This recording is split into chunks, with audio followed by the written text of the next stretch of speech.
이제 3장을 볼 텐데요. 3장은 1절부터 5절까지네요. 아주 짧습니다. 그런데 이 짧은 스토리에 아주 또 충격적이고 놀라운 내용이 있습니다. 오늘 3장까지 보는데요.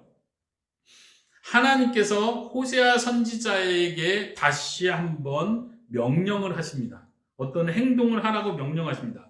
보니까 3장 1절에 보니까 이스라엘 자손이 다른 신을 섬기고 건포도 과자를 즐길지라도 여호와가 그들을 사랑하나니 너는 또 가서 타인의 사랑을 받은 음녀가 된 그 여자를 사랑하라.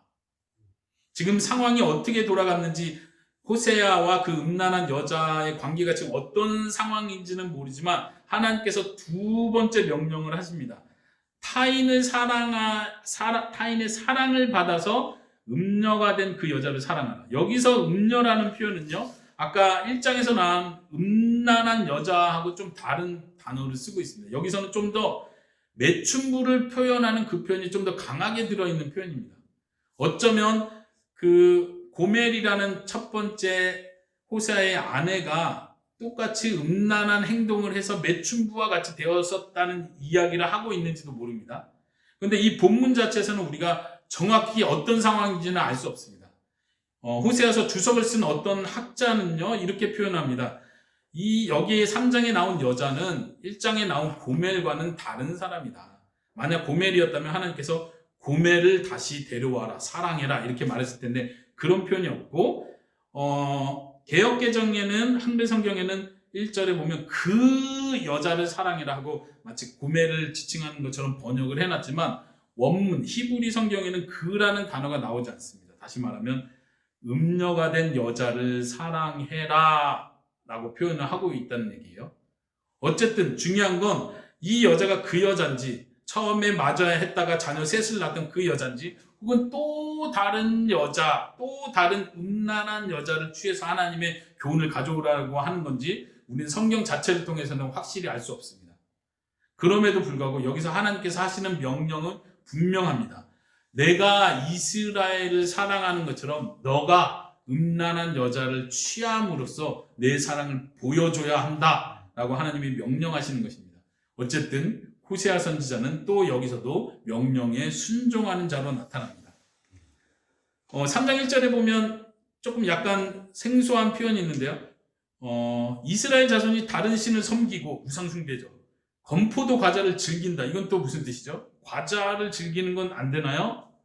지금 건포도 과자라는 표현은 여기도 똑같이 우상숭배를 표현하기 위한 표현입니다. 특별히 성경에 보면요, 하늘의 성신들, 하늘의 별, 달들을 섬기는 자들이 하는 제사법 중에 하나가 이런 과자를 만들어서 바치는 거예요. 그래서 이런 일들은 주로 여자들이 했습니다.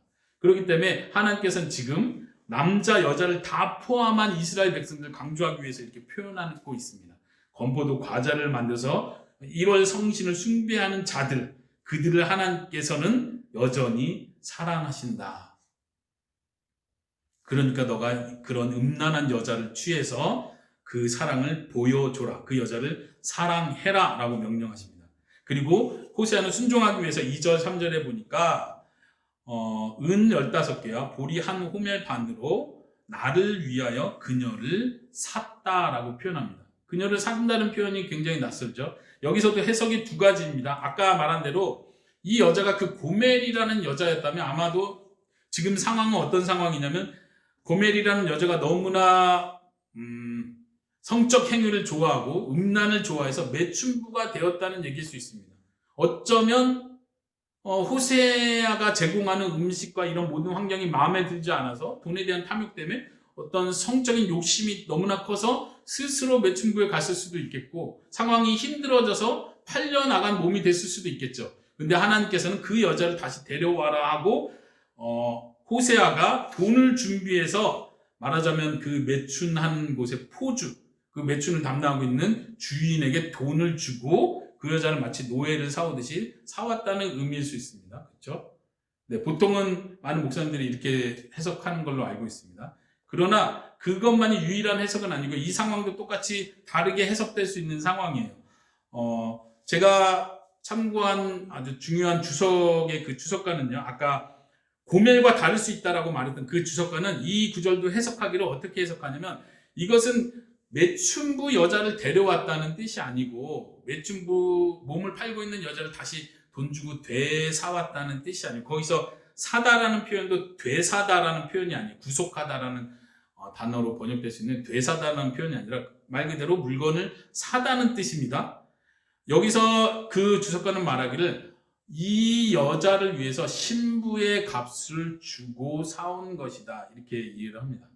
물론 그렇게도 해석될 수 있다는 걸 여러분들이 아셔야 됩니다. 우리가 성경 좀 많이 보시고 들으셨던 분은 한 가지 스토리로만 해석하는 걸 들으셨을 거라고 생각하는데, 이것은 그렇게도 해석될 수 있고, 지금 제가 말씀드린 대로 신부의 값을 주고 그 신부를 사왔다라고도 표현할 수 있는 구절이라는 거 생각하시면 좋겠어요. 그 다음 3절에 보시면요, 좀 더 3절 4절에 대한 해석이 더 중요한데, 호세아 선지자가 하나님의 두 번째 명령을 듣고 여자를 사왔을 때 하나님께서 하시고자 했던 메시지가 있습니다. 그 메시지가 중요하죠. 첫 번째 1장에서도 음란한 여자와 자녀들을 택하는 걸 통해서 주는 메시지가 있었습니다. 자녀의 이름을 통해서 준 메시지들이 있었죠. 여기서도 호세아가 하나님의 명령을 따라서 상징 행위, 이 여자를 데려오는 걸 통해서 주려는 메시지가 있어요. 그 메시지가 뭔지를 설명하는 게 3절부터 5절까지 내용입니다. 이게 약간 어렵기 때문에 자세히 다뤄야 하는데요. 호세아가 그 여자에게 말합니다. 너는 많은 날 동안 나와 함께 지내고 음행하지 말며 다른 남자를 따르지 말라. 나도 내게 그리하리라. 어떻게 보면 표면적으로는 되게 이해하기 쉬운 내용입니다. 어떤 내용이죠? 그 여자를 데려오고 나서 왜 바람을 폈어? 이제 바람 피지 마, 음행하지 마, 다른 남자를 따라서 가지 마. 나도 바람 피지 않을 거니까, 나도 너한테 그렇게 할 거니까.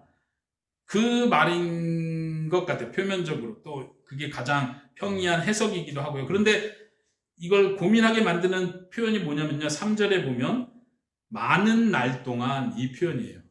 만약 이 표현만 없었으면 그냥 첫 번째 제가 해석한 대로 우리가 상식적으로 이해하는 그대로 해석하면 문제가 없습니다. 예를 들면 너는 이제부터 많은 날 동안이라고 안 하고 이제부터 나와 함께 지내고 음행하지 말고 다른 남자를 따르지 마, 나도 그렇게 할 거야, 이렇게 하면 이해가 되는데, 여기서 많은 날 동안 이걸 강조하고 있어요. 왜냐하면 4절에 이제 하나님의 그 메시지를 해석할 때 많은 날 동안이라는 단어를 똑같이 사용하거든요. 그래서 이게 뭘 의미하는지 먼저 4절, 5절을 먼저 봐야 됩니다. 4절에 보니까 이스라엘 자손들이 많은 날 동안 왕도 없이 지내고 지도자 없이 제사도 없이 주상도 없이 에봇도 없이 드라빔도 없이 지내다가, 지금 이거를 병행시키고 있습니다. 많은 날 동안. 지금 4절에서 많은 날 동안은 고통받는 때를 가리킵니다. 힘든 상황이라는 걸 보여줘. 왕도 없고 지도자도 없고 제사도 없고 주상도 없고 에봇도 없고, 다시 말하면 여호와 하나님께 제사드리는 그 제사든 우상을 섬겨서 도움을 받으려고 뭔가 간절히 찾아야 되는 그런 상황에서 우상이든 주상이든 드라빔이든 미신적인 거든 이런 게 아무것도 없는 상태. 어떻게 보면은 고난의 때라고도 할 수 있겠지만 하나님께서 근신하게 만드는 때입니다. 근신하게 만드는 때를 많은 날 동안이라고 표현했습니다. 그리고 나서 5절에 와서 그 때가 지나면 그 후에 이스라엘 자손이 돌아와서 그들의 하나님 여호와와 그들의 왕 다윗을 찾고 마지막 날에 여호와를 경외하고 여호와와 그의 은총으로 나아가리라. 5절은 완전히 회복의 상태를 보입니다. 최종적인 회복의 상태. 이스라엘이 돌아올 것이다. 그리고 그들의 하나님 여호와를 찾게 될 것이고, 그 다음에 다윗 왕을 찾을 것이다. 여러분들, 이 다윗 왕이라는 표현이 굉장히 낯설는데요, 1장 11절에서 다른 표현이 병행되는 표현이 있었습니다. 그게 뭐냐면 한 우두머리를 세우고 남쪽과 북쪽 이스라엘이 하나가 돼서 한 지도자를 세울 것이라는 표현인데, 여기서는 그 지도자를 다윗 왕으로 표현합니다. 다시 말하면 통일 왕국에 하나님이 선택한 훌륭한 지도자를 표현하기 위해서 다윗 왕이라는 표현을 하고 있습니다. 구체적으로 메시아를 가리킵니다. 메시아를 통해서 하나님의 하나된 나라를 가리키기 위해서 이렇게 표현하고 있습니다. 그러니까 5절은 최종적인 하나님 나라의 완성 상태, 회복의 상태를 표현해 주는 거예요. 그런데 4절을 다시 돌아가면 많은 날 동안은 이렇게 고생을 해야 된다. 다시 말하면 지금 하나님께서는요, 이스라엘이 형벌로 인하여 징계로 인하여 멸망을 당하게 될 것을 말합니다. 왕 없이 지내는 기간이 분명히 있을 거라고 말하고 있습니다. 자, 그러면 다시 3절로 돌아와서 그에게 이르길 너는 많은 날 동안 나와 함께 지내고 음행하지 말라. 이건 무슨 뜻이죠? 고난의 기간입니다.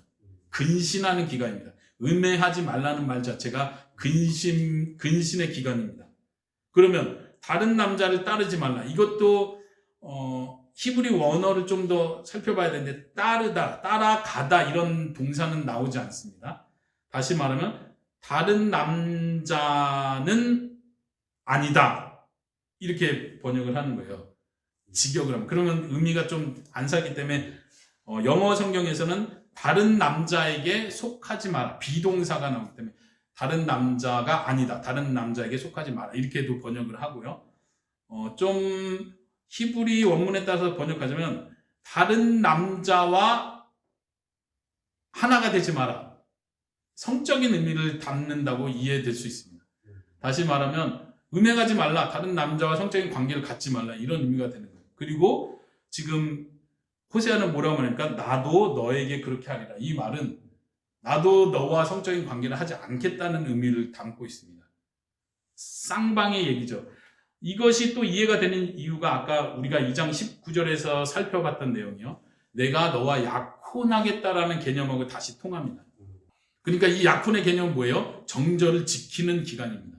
여자도 음행하지 않고 다른 남자와 성적 관계를 하지 말라고 말하고 있는 거고, 호세아도 나도 정말 결혼의 기간이 시작되기 전까지는 내가 성적인 거를 절제하겠다라고 약속하고 있는 내용이죠. 그렇기 때문에 사실 이 본문을 제대로 이해하려면 그 1장에 나오는 고멜이라는 여자와 이 여자가 똑같은 여자인가? 이거를 고민하게 되는 거예요. 새로운 여자를 의미할 수도 있다는 걸 더 생각해 볼 수 있고요. 그럼 우리는 먼저 떠오르는 게 아니 그럼 호세아가 2번을 결혼했단 말이야? 이거를 좀 생각하기 힘드니까 그럴 리는 없어. 고멜이야. 이렇게 해야 가장 쉬운 해석이긴 한데요. 그건 쉬운 해석이고 본문 자체는 꼭 그걸 말하지 않는다는 걸 여러분들이 기억했으면 좋겠습니다. 우리가 성경을 해석해가는 중요한 원리 중에 하나는요. 우리가 이해하기 쉬운 대로 해석하는 것이 아닙니다. 말이 되는 상식적인 방식으로 해석하는 게 아니고 성경을 충실하게 해석한다는 것은 성경 본문이 말하는 거에 더 집중을 하는 거예요. 우리가 스토리를 만들어내는 게 아니에요. 더 어떻게 보면 고멜이 3장에 나온다 했을 때 더 감동적인 스토리를 만들어낼 수는 있지만 그렇죠? 근데 3장에서 만약 호세아가 2번째 여자를 약혼을 했다. 이렇게 하면 은혜가 갑자기 떨어지잖아요. 예. 그렇다고 해서 은혜 안 떨어지게 하려고 우리가 스토리를 만들어낼 수는 없다는 얘기예요. 성경을 해석하는 중요한 원리는 본문이 말하는 것까지만 우리가 이해를 해야 됩니다. 충분히 호세아가 다른 여자를 2번째로 택할 수도 있다는 거 우리가 열어놓고 봐야 됩니다. 그러면 다시 그럼 하나님이 2 여자를 결혼하는 걸 허락한 겁니까? 그럼 저도 2 여자와 결혼해도 됩니까? 이렇게 가면 안 되죠. 첫 번째 명령을 보십시오. 음란한 여자를 택하라. 그럼 우리도 음란한 여자와 결혼해도 됩니까? 그거 허락하는 내용이 아니지 않습니까? 그런 것처럼 지금 호세아는 아주 특별한 명령을 받고 특별한 고난의 선지 활동을 하고 있는 겁니다. 하나님의 말씀을 자기의 삶을 통해서 상징적인 행동으로서 표현하고 있는 고난의 기간이에요. 그렇기 때문에 2번째 여자를 택할 수도 있다는 거 우리가 생각할 수 있습니다. 어쨌든 중요한 건 하나님의 마음을 표현하는 것입니다. 하나님께서는 음란한 여자조차도 데리고 오시고 약혼하시고 그 여자를 정결케 하시고 그 여자에게 최종적으로 최고의 축복을 약속하시는 분이라는 거 우리가 생각할 수 있습니다. 여기까지가 3장의 내용입니다.